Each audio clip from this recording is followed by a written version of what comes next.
ha. Yun ako nga pala si Kuya Corndog. Ngayong araw pala ay nag-ikot-ikot ako. Tapos nadaanan ko itong magtutropa. Tapos tinawag nila ako.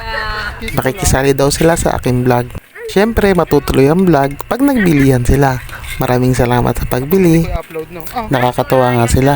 Pero medyo nahihiya sila ng konti sa camera. Pero masaya naman. Dito nga pala ako nag-ikot-ikot sa may kabilang bayan. Shoutout nga pala sa inyo sa mga nagbilihan sa akin. Sobrang saya at katatawa natin. Hindi ko na natanong yung mga pangalan nila.